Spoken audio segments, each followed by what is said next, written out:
আসসালামু আলাইকুম রহমতুল্লাহ। আজকে আপনাদের সাথে এরকম একটা বিষয় শেয়ার করব, এরকম একটা ঘটনা শেয়ার করব যে ঘটনাটা হয়তো বা আপনারা কখনো শোনেনও নাই, কখন দেখানো নাই। একটা পশু পাখি হোক বা মানুষ হোক, খিদার জন্য যে কি করতে পারে ওইটাই দেখাবো আপনাদেরকে আজকের ভিডিওতে, এবং বলবো যে আমাদের লতে কি হয়েছে। আমি আমার পশু পাখি পালনের লাইফে কখনো এরকম কাজ আমি দেখি নাই, এই ফার্স্ট টাইম দেখছি। কি দুর্ঘটনাটা হয়েছে ওইটাই আপনাদেরকে বলি। 3 দিন আগের একটা ভিডিওতে আপনাদেরকে দেখিয়েছিলাম আমাদের লফটের ভিতরে 10 পিস টাইগার মুরগি এনেছিলাম। ছোট্ট বাচ্চা এনেছিলাম, ওদেরকে পালন করে আমি এতটুকু সাইজে এনেছি। তো গত রবিবার মেবি আমি টঙ্গী গিয়েছিলাম। টঙ্গী গিয়েছিলাম একটু কাজে, অর্থাৎ টঙ্গী হাটে গিয়েছিলাম। তো এরকম একটা কাজ কারবার আমার এই মুরগিগুলোর সাথে হয়েছে। এরকম কাজ কারবার যে ওরা নিজেরা করতে পারবে এটা আমার কখনো কল্পনাতেও আসে নাই। আমার এই মুরগিগুলা খুবই খেতে পছন্দ করে, অর্থাৎ ওদেরকে যদি আপনারা সারাদিন দেন সারাদিনই ওরা খাবে, হচ্ছে কি আর কি ব্যাপারটা। তো আমি সকালবেলা ওদেরকে খাবার দিয়ে গেছি। তো আস্তে আস্তে মোটামুটি আমার অনেকটা দেরি হয়ে গেছিল, যেহেতু আমি একটু কাজে গেছি। আস্তে আস্তে মোটামুটি আমার 3টা-4টার মতন বেজে গেছে। 3টা-4টার মতন বেজে গেছে। এই যে সকালে যে খাবারটা দিছি, এই খাবার দেওয়ার এই 3টা-4টার মাঝখানে ওদেরকে আর তেমন কোনো খাবার দেওয়া হয় নাই।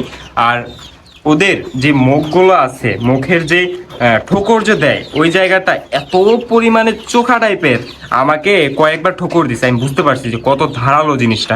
ঠোকর দিলে একবারে নগদ আর কি ছিলে যায়, হচ্ছে আর কি ব্যাপারটা। তো ওরা খিদার আর কি, ওদের হয়তো বা প্রচন্ড পরিমাণে খিদা লাগছে। এখানে আমারও ভুল আছে, আমি বলতেছি না যে আমারও ভুল নেই, যেহেতু আমি বাসায় ছিলাম না। বাট এরকম কাজ ওরা করবে আমি কখনো ভাবি নাই। আমার এখানে কিন্তু 10 পিস টাইগার মুরগির বাচ্চা ছিল, এখন আমাদের এখানে 9 পিস টাইগার মুরগির বাচ্চা আছে। একটা মুরগির বাচ্চার সাথে যে এরকম একটা কাজ কারবার ওরা করবে এটা কখনো আর কি আমি কল্পনা করিনি, হচ্ছে আর কি ব্যাপার। আমাদের এই মুরগিগুলো মোটামুটি আল্লাহর রহমতে অনেকটাই বড় হয়ে গেছে। তো এই খিদার কারণে ওরা কি করছে, ওরা নিজের সঙ্গীকে ওরা নিজে খেয়ে ফেলছে। এটা কি আপনাদের খামারে কখনো ঘটছে? আপনারা প্লিজ একটু কমেন্ট করে জানাবেন। আমি 3টা-4টার ভিতরে আর কি এসে যখন এই জিনিসটা দেখছি, পুরো আমার মাথাটা আউলে গেছে। এইখানে এই যে আমাদের এখানে দুইটা কালো মুরগি ছিল। এই যে দেখছেন, এই যে একদম কালো, একদম আর কি পুরা শরীর কালো। এই যে এই মুরগিটার মধ্যে ছিল। তো এই খাঁচা, তখন কিন্তু মুরগিগুলো আমার এই খাঁচার ভিতরে ছিল না। এই খাঁচার ভিতরে ছিল না, তখন ছিল এই খাঁচাটার ভিতরে। এখন যেহেতু আমি কোয়েল পাখি রাখছি, তো সেই কারণে এখানে আমি কোয়েল পাখিগুলোকে শিফট করছি, আমাদের মুরগিগুলোকে নিচে শিফট করে দিচ্ছি। জায়গাটা দেখতেছেন, এই খোপটার ওই সাইডের ভিতরে দেখি আমাদের এই কালো মুরগিটাকে আমাদের যে 9টা মুরগি আছে সবগুলো মিলে ওকে খেয়ে ফেলছে। ওর অর্থাৎ ওর ভিতরে যা কিছু আছে সব কিছু বের করে ফেলছে। আমি জাস্ট এই ভিডিওটা আমি আর কি করলাম হলো না, যেহেতু আমি সব কিছু আপনাদের সাথে শেয়ার করি, তো এই বিষয়টা শেয়ার করা প্রয়োজন। কারণ আপনারা অনেকে এরকম মুরগি পালন করেন, আপনারা অনেকের কাজ থাকে, আপনাদের অনেক জায়গায় যাইতে হয়। সো এই বিষয়টা আপনাদের মাথায় রাখবেন। ক্ষুধার কারণে নিজের সঙ্গীকেও কিন্তু নিজে খেয়ে ফেলতে পারে।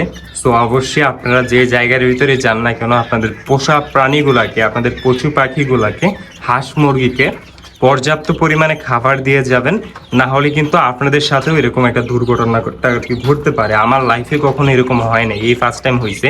আমাদের এই মুরগিগুলার যে ঠোঁটগুলো যে পরিমাণে চোখা টাইপের, ওরা যদি আর কি 9টা মুরগি মিলে যদি একটাকে অ্যাটাক করে, তাহলে ওই মুরগিটার কি একটা অবস্থা হইব ওইটা আপনারা একটু আর কি ভেবে দেখেন। ওই মুরগিটাকে আমি এখন দেখাইতে পারতেছি না, কারণ ওইটা দেখে আমার নিজের তো এত পরিমাণে খারাপ লাগছে। সো আমি এই কারণে ভিডিও করি নাই। ওই কাজটা হয়েছে আরো 2-3 দিন আগে। সো আর কি আপনারা যখনই কোনো জায়গায় যান, অবশ্যই আপনাদের পোষা প্রাণীগুলোকে পর্যাপ্ত পরিমাণে খাবার দিয়ে যাবেন, পরবর্তীতে যাবেন। খুবই দুঃখজনক একটি ব্যাপার। তো আপনাদের পোষা প্রাণীগুলোকে সঠিক সময় খাবার দিবেন, ঠিক সময় খাবার দিবেন, তাহলে আপনাদের পোষা প্রাণীগুলোর সাথে এই জিনিসটা আর কি হবে না। তো আজকের ভিডিও ছিল এ পর্যন্তই, দেখা হয় পরবর্তী কোনো নতুন ভিডিওতে। আজকের জন্য আল্লাহ হাফেজ।